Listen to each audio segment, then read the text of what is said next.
الشيطان الرجيم بسم الله الرحمن الرحيم وإذا سمعوا ما أنزل إلى الرسول ترى أعينهم تفيض من الدمع مما عرفوا من الحق وإذا سمعوا ما أنزل إلى الرسول நாம் முஹம்மது நபி ஸல்லல்லாஹு அலைஹி வஸல்லம் அவர்களுக்கு இறக்கி வைத்த இந்த திருவேதத்தை அவர்கள் காது கொடுத்து கேட்டால் தரா அயுனுஹும் தஃபீது மினத் தம்அ, அவர்களது கண்கள் குளமாக மாறிவிடும், கண்ணீர் சிந்திவிடும்.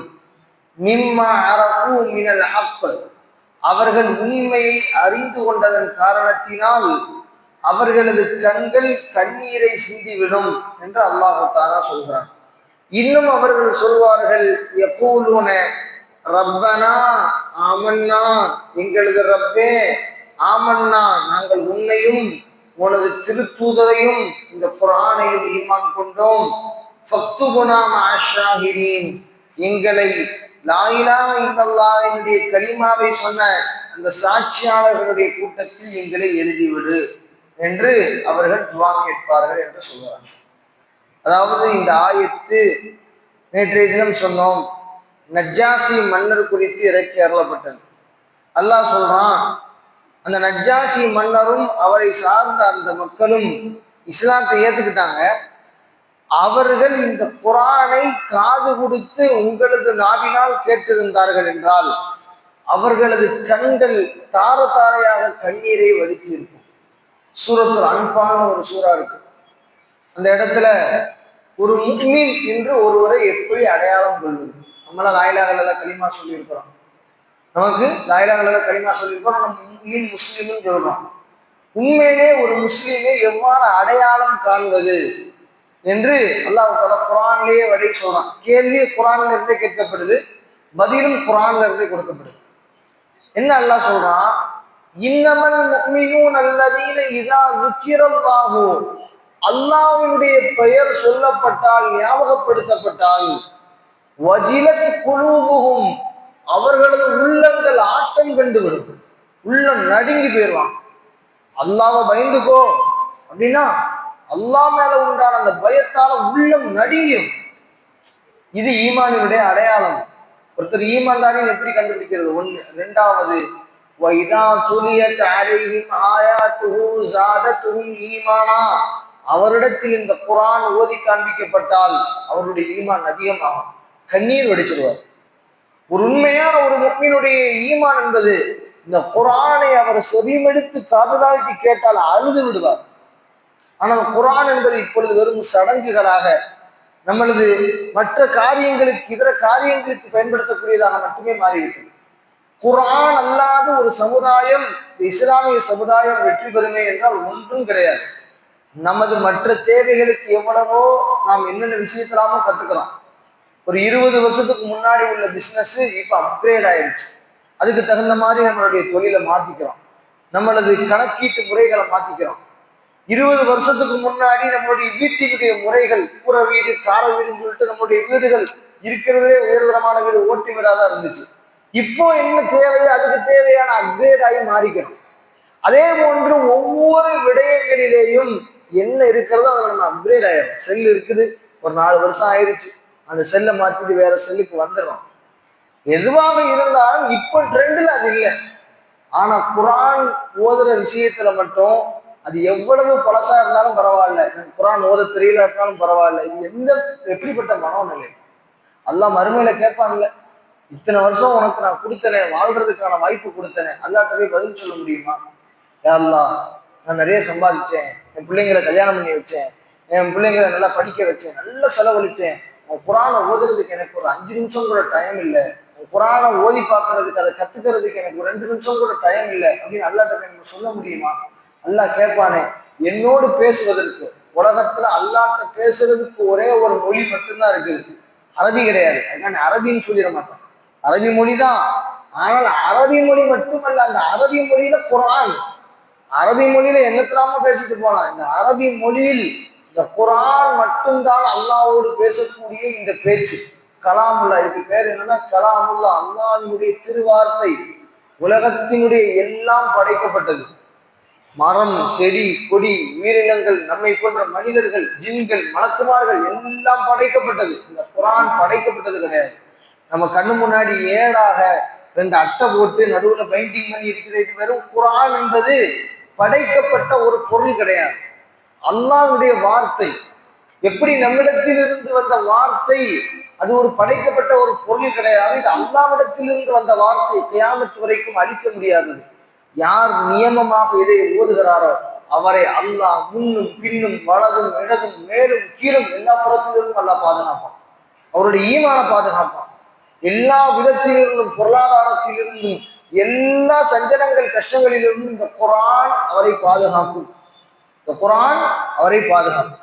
இந்த குரானை கைவிட்டு விட்ட ஒரு கூட்டம் எந்த காலத்திலும் மேலோங்கி வந்ததாக சரித்திரம் கிடையாது. இதான் உண்மை நிகழ்வும் கூட. இந்த இடத்துல சொல்றான், நஜ்ஜாசி மன்னர் அவர் மட்டும் இந்த குரானை காதுதாழ்த்தி கேட்டார், தார தாரையாக அழுது விடுவார். நீங்க பார்க்கலாம், காபத்துல்லாஹ்வுடைய இமாம்களாக இருக்கட்டும், நாமே எப்பொழுதாவது ஓதும் பொழுது ஒரு சில ஆயத்துகள் நம்மையே மெய்சிலிருக்க வைத்துவிடும். அதனுடைய அர்த்தங்கள் நம்ம தொழுகையில சாதாரணமா நம்ம ஓதுன்ட்டு வருவோம். ஆனால் அந்த ஆயத்தினுடைய தாக்கம் நம்மையே கண்ணீர் அடிக்க வைத்துவிடும். ஏன்னா அந்த குரானுடைய பவர் அப்படி. நபி ஸல்லல்லாஹு அலைஹி வஸல்லம் அவங்கள அபூஜஹலுக்கு சுத்தமா பிடிக்காது. ஏன்னா நம்மளுடைய குலத்தை சார்ந்தவர் அல்ல. குறைஷி குலங்கிறது ஒற்றுமையான குலம். அதுலேயே நிறைய பிரிவு இருக்குது, உட்பிரிவுகள். நபி ஸல்லல்லாஹு அலைஹி வஸல்லம் பனு ஹாஷிம் குலத்தை சேர்ந்தவர்கள். இவன் மக்சூமி குலத்தை சேர்ந்தவன் அபூஜஹல். எனவே இஸ்லாத்தை ஏற்றுக்கிற முடியல. நபி ஸல்லல்லாஹு அலைஹி வஸல்லத்தை ரொம்ப எதிர்த்தான். அவங்க மேல எல்லா விதமான கழிவுகளை தூக்கி போட்டான். ரோட்ல நடந்து போன கல்லை தூக்கி அடிச்சான். நபியை கொலை செய்யறதுக்கு என்ன திட்டம் தீட்டணுமோ எல்லாம் தீட்டலாம். இரவு வந்து விட்டால், இரவு நேரம் வந்து விட்டால், பொழுது சாய்ந்து விட்டால் நபியினுடைய வீட்டுக்கு வெளியில வந்து நின்று நபி ஸல்லல்லாஹு அலைஹி வஸல்லம் குர்ஆன் ஓதுறத காது தாழ்த்தி கேட்டுக்கிட்டு இருப்பான். அபூஜஹல் தான் இந்த உம்மத்தினுடைய ஃபிரௌன் அபூஜஹல். ஆனா நபியினுடைய குர்ஆனை காது தாழ்த்தி கேட்டுக்கிட்டு போவான், யாருக்கும் தெரியாம.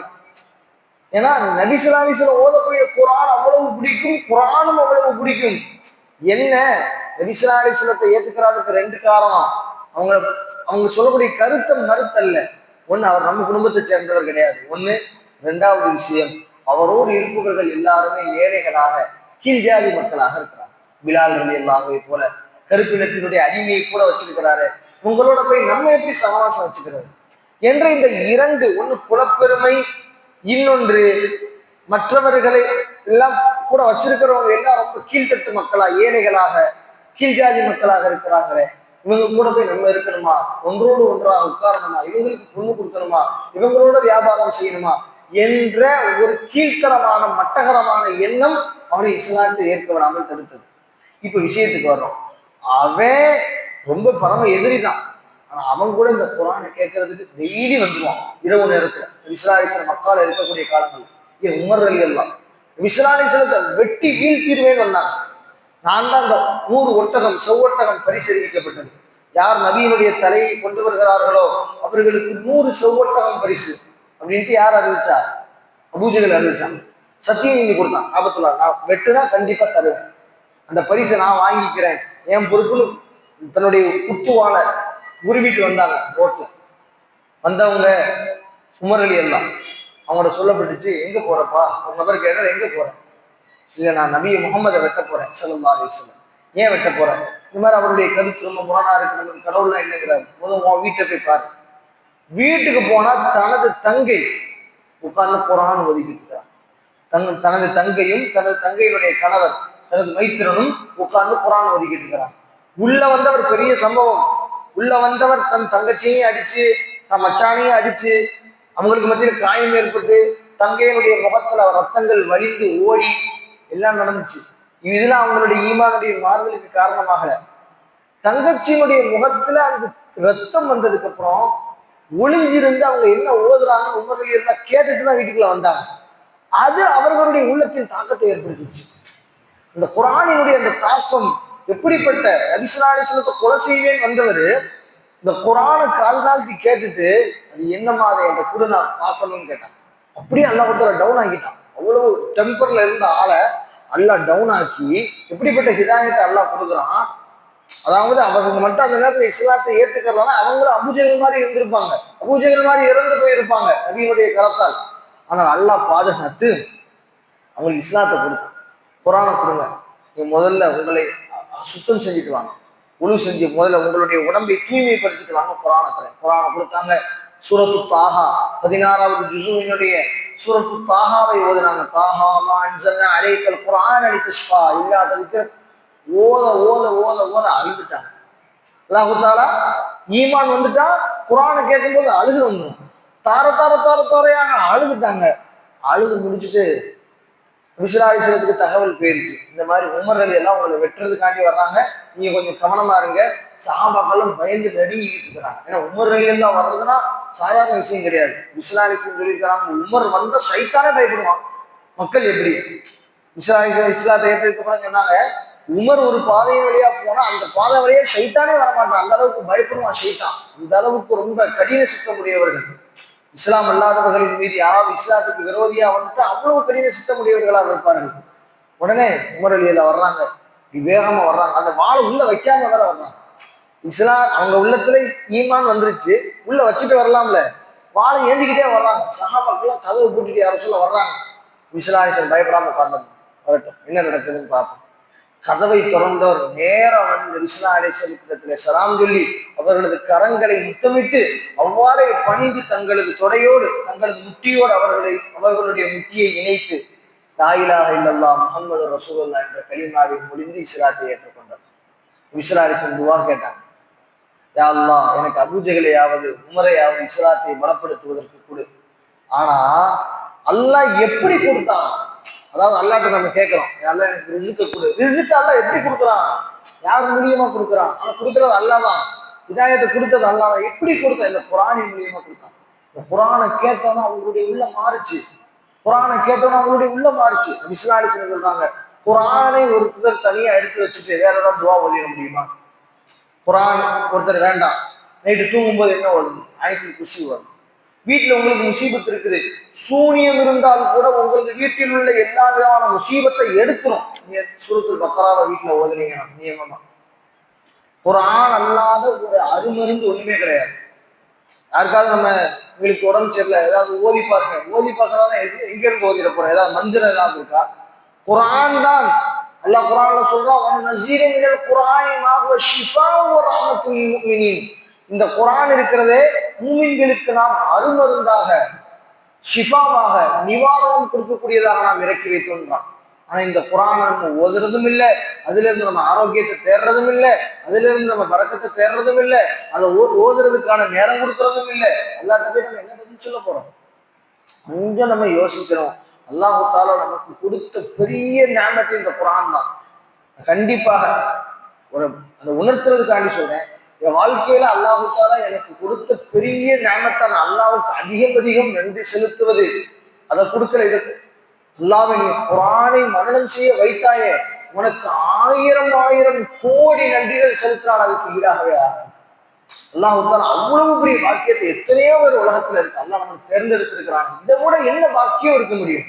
அல்லாஹ் தஆலா நமது பிள்ளைகளை ஹாஃபில்களாக ஆக்குவதற்கான பாக்கியத்தை அல்லாஹ் தந்தல் புரிவானாக. நாம் ஓதாத நிலைமையில இருந்தாலும் நம் மௌத்துக்கு முன்னாடி குர்ஆனை ஓதுவதற்கான நசீபை அல்லாஹ் நம் எல்லோருக்கும் தந்தல் புரிவானாக.